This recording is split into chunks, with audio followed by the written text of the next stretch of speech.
नमस्कार विद्यार्थियों, Rudradev online classes में आपका स्वागत है।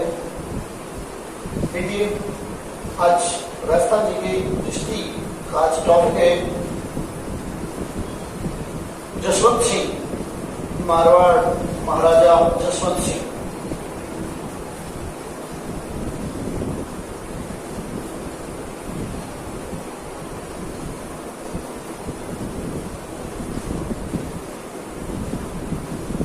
महाराजा जसवंत सिंह 1638 से और 1678 ईस्वी तक इनका शासन रहा।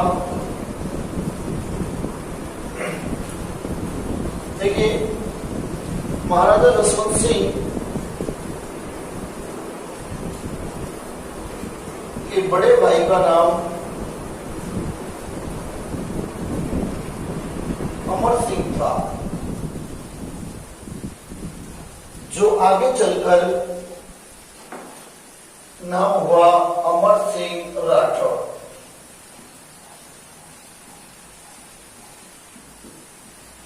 अमर सिंह राठौर, ध्यान दीजिए, ये अमर सिंह नागौर का राजा था। अमर सिंह नागौर का राजा था। जसवंत सिंह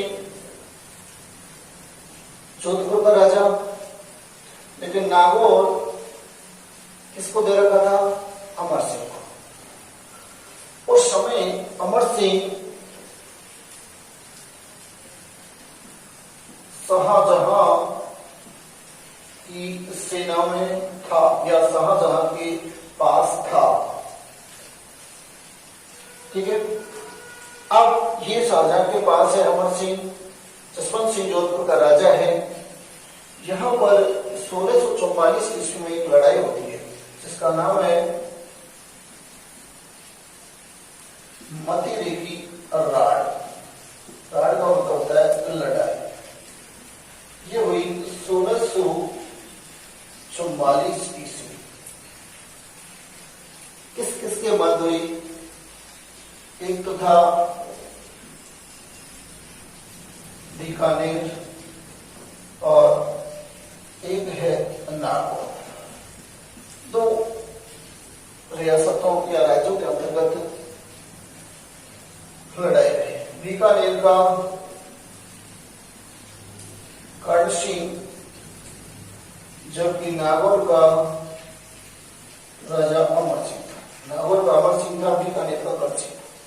इस प्रकार इनमें ये लड़ाई हुई मतीरे की राड़ 1644 ईस्वी को। देखिए, लड़ाई क्या है, बहुत ही छोटी बात है, कोई इंपॉर्टेंट ज्यादा नहीं था कि युद्ध लड़ना है। लड़ाई हुई। अब लड़ाई क्या है कि नागौर जो राज्य है उसके अंतर्गत एक मतीरे की बेल लगी थी। मतीरे की बेल लगती, पेड़ नहीं होता है, तो मतीरे की बेल लगी थी। अब जैसे देखिए, ये नागौर है और इनकी ये सीमा है और ये बीकानेर है। तो आज बीच में इनकी सीमा निर्धारित कर दी गई। अब ये नागौर और ये बीकानेर। नागौर में इस स्थान पर मतीरे की बेल लग गई। क्या लग गई? मतीरे की बेल लगी। और जैसी आगे बढ़ी, क्योंकि बेल लगने के बाद में आगे तो बढ़ेगी, ठीक है, तो ये बढ़ करके और यहाँ बीकानेर की सीमा को पार करते हुए और बीकानेर में पहुंच गए। इस स्थान पर पहुंच गए। अब यहाँ पहुंच गए, कोई बात नहीं, बेल लगी, तब तक तो किसी का कोई ध्यान नहीं था, बेल तो है। लेकिन यहाँ जैसी पहुंची और यहां पर ये क्या लग गया, मतीरा। क्या लग गया दोस्तों, मतीरा लग गया। अब समझ से ये मतीरा बना, बीकानेर वाले कहें ये मतीरा हमारा, नागौर वाले कहें ये मतीरा हमारा। इसको लेकर के क्या हो गई, लड़ाई। इसीलिए कहा जाता है इसे मतीरे की लड़ाई। ठीक है, लड़ाई हुई। यहां लड़ाई हो गई, इधर अमर सिंह जी शाहजहां के दरबार में थे। अब अमर सिंह को जैसी सूचना लगी तो अमर सिंह सोचता कि जल्दी ही मुझे छुट्टी ले लेनी चाहिए। छुट्टी कैसे मिलती, बादशाह या जो भी शासक है उससे डायरेक्ट सेना में जो है सैनिक है वो नहीं मिल सकते, वो सेनापति के माध्यम से मिलते थे। इसके माध्यम से, सेनापति के माध्यम। सेनापति था सलावत खां, ये सेनापति था। ये सेनापति इस बीकानेर के कर्ण सिंह का व्यक्ति था, अर्थात इससे मिला हुआ था, बेलझोल वाला आदमी था। कर्ण सिंह ने पहले सूचना दे दी थी कि सलावत अमर सिंह को छुट्टी नहीं मिली चाहिए। ठीक, अब ये कहा तो सलावत शाहजहां के सामने उसको आने नहीं देता अमर सिंह को, कई दिन से परेशान। ठीक है, कई दिन से परेशान। इस सेनापति को मीर बख्शी कहा जाता है। क्या कहा जाता है, प्रश्न आ जाए, मीर बख्शी, मीर बख्शी। तो मिलने नहीं दिया। एक दिन हिम्मत करके अमर सिंह ने, जैसे शाहजहां निकल रहे थे, बादशाह शासक निकल रहे थे, उसने उसको दुआ सलाम कर दी, जो कि ये अनुमति नहीं थी। क्यों, पहले इससे मिलेंगे उसके बाद में शासक से मिलेंगे, जिन्होंने डायरेक्टली दुआ सलाम कर दी। कोई बात नहीं, दुआ सलाम हो गई। लेकिन इस जैसी दुआ सलाम हुई, उसको देख रहा था वो सलावत ने कहा गमार। अमर सिंह को क्या कर दिया, गमार कर दिया। जैसी गमार कहा, अमर सिंह को गुस्सा आई और सलावत की वही पर क्या कर दी, हत्या कर दी। क्या कर दी, हत्या कर दी। ठीक है, ये हुआ इस मतीरे की लड़ाई। मरा कौन, सलावत। लड़ाई किस किसके मत, बीकानेर नागौर के मत, किसके मत लड़ाई हुई है, कौन मरा, सब सिस्टम अलग है। इसलिए कोई करता है, कोई कमाता है। कभी कभी होता है लड़ाई इन दोनों के मत हो रही है, मरा कौन, सेनापति शाहजहां, वो मर ये लड़ाई। अमर सिंह को कटार का धनी कहा जाता है।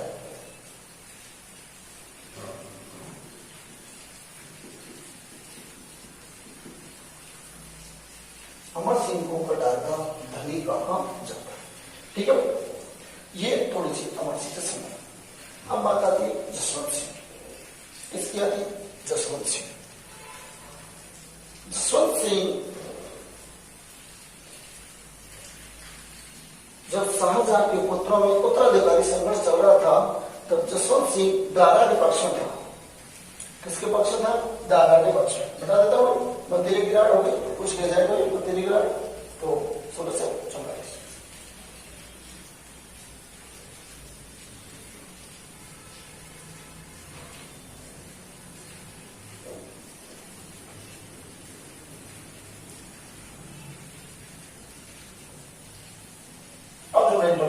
ये तो शाहजहां के उत्तराधिकार को लेकर पुत्रों में संघर्ष चल रहा था। पुत्रों में संघर्ष चल रहा था और इस समय संघर्ष में जसवंत सिंह दारा के पक्ष में था। दारा, क्योंकि शाहजहां के 4 पुत्र थे, इसके 4 पुत्र मुख्य रूप से, दारा, सुजा, मुराद और ये। तो धर्मत का युद्ध के नाम से जाना जाता है। ये युद्ध में दारा और शेष, औरंगजेब ये थे। इधर जसवंत सिंह था, जसवंत सिंह सेनापति। एक दूसरा सेनापति और था, कलावंत खां, कासिम खां, ये अवसर। इस युद्ध को लेकर के इन दोनों सेनापतियों में अनबन हो गई, और जैसे इनमें अनबन हुई तो बिना लड़े ही जसवंत सिंह युद्ध छोड़ करके आ गया। जब जसवंत सिंह बिना युद्ध लड़े ही छोड़ करके जोधपुर आ गया तो इसकी रानी को पता लग गया कि इस युद्ध में दारा की हार भी हुई थी, क्योंकि ये आ गया था इस कारण, और कासिम से मिला हुआ था। तो जैसे ही उस रानी को पता लगा था जोधपुर में आकर के जसवंत सिंह की रानी, उस रानी का नाम था हरडी रानी जसवंत देव को पता लगा। उसने किले के दरवाजे नहीं खोले। उसने क्या किया? किले के दरवाजे नहीं खोले। बहुत इंपॉर्टेंट प्रश्न पूछा जाता है कि मारवाड़ के किस शासक के युद्ध मैदान से वापस लौटने पर उसकी रानी ने उसके किले के दरवाजे बंद कर दिए? तो वो थी हरडी रानी जसवंत, तो बंद कर दिया। ठीक है, ये बात। इसके बाद बात आती है जसवंत सिंह अब औरंगजेब की पक्ष में। यहां तक तो वह कोई बात नहीं। इसके बाद आगे कहानी चलती है कि जसवंत सिंह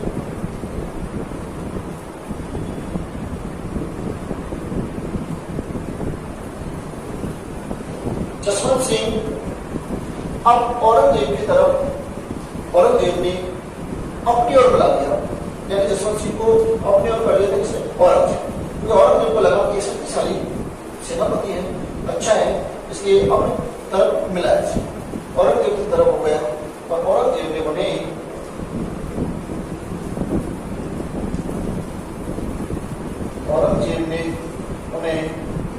अफगानिस्तान भेज दिया। कहां भेज दिया? अफगानिस्तान भेज दिया। औरंगजेब ने अफगानिस्तान भेज दिया। किसको? जसवंत सिंह। क्या बनाकर? काबुल का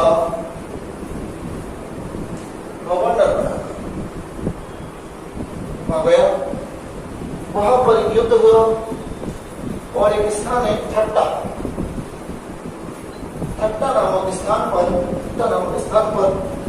1678 ईस्वी में जसवंत सिंह की मृत्यु हो गई। जसवंत सिंह की क्या हुई? मृत्यु हो गई। इसकी मृत्यु पर औरंगजेब ने कहा, आज कोपुर का दरवाजा टूट गया। अर्थात इसने कहा कि आज कोपुर का दरवाजा टूट गया, या कोपुर का गढ़ टूट गया, अर्थात धर्म विरोधी नहीं रहा। ठीक है, ये बात औरंगजेब ने कही। किसके मरने पर? जसवंत सिंह के मरने पर। ठीक, इसके बाद में औरंगजेब ने एक साल बाद अर्थात 1679 ईस्वी में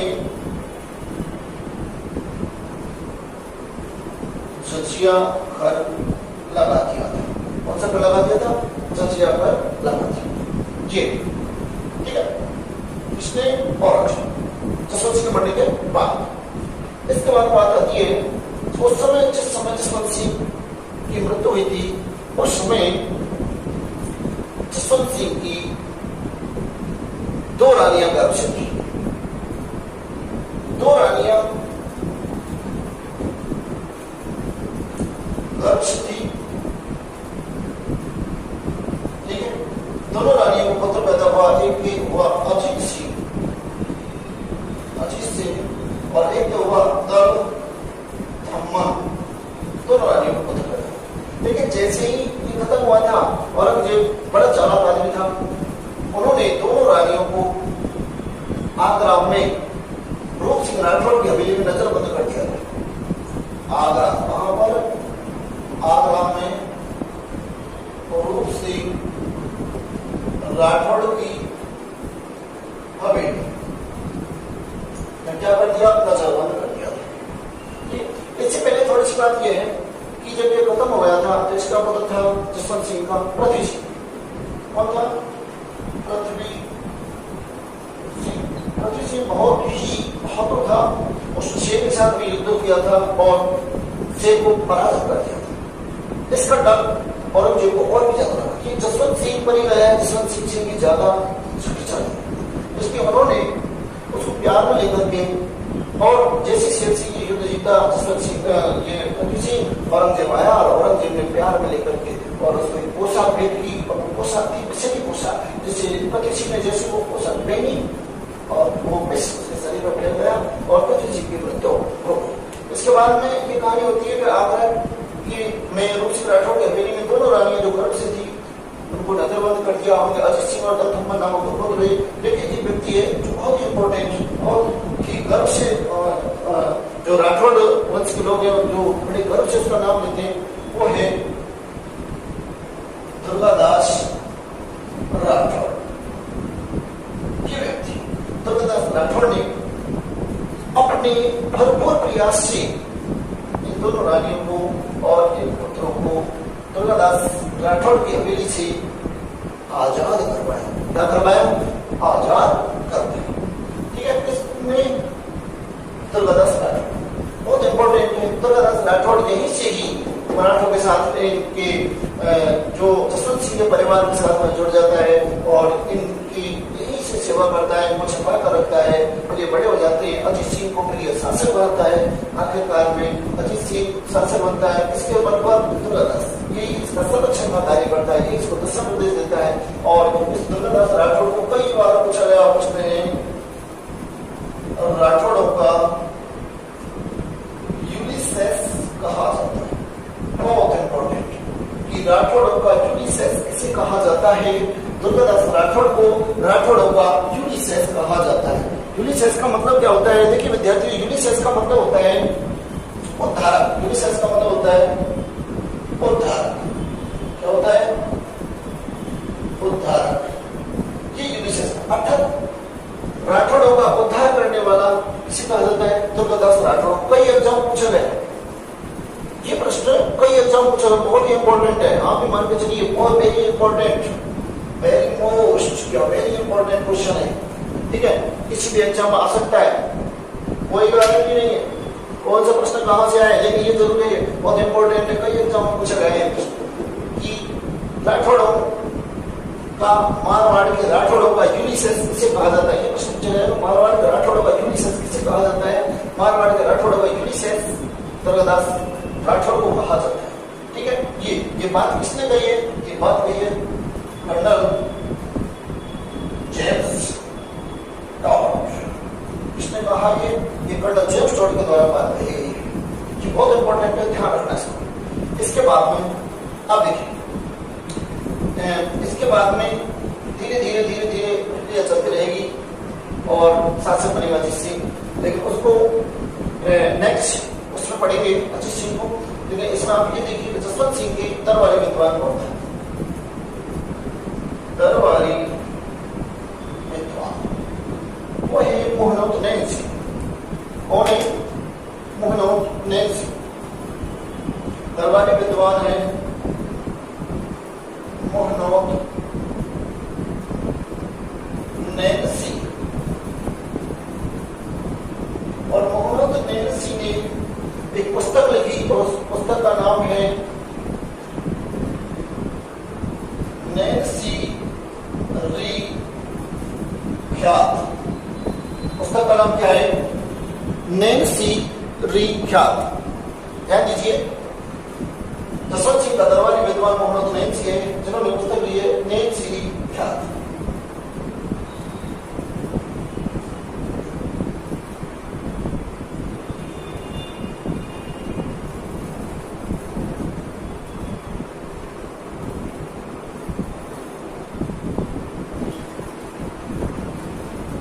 एक और दूसरी पुस्तक है मारवाड़ा परगनारी विगत।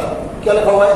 मारवाड़ा परगनारी विगत, ये लिखा हुआ है। तो विद्वान कौन है? दरबार में मोहम्मद नैन्सी ख्यात नामक पुस्तक लिखी जिसमें मारवाड़ की राठौड़ों का वर्णन है। मारवाड़ के राठौड़ों का अर्थात राजाओं का वर्णन है।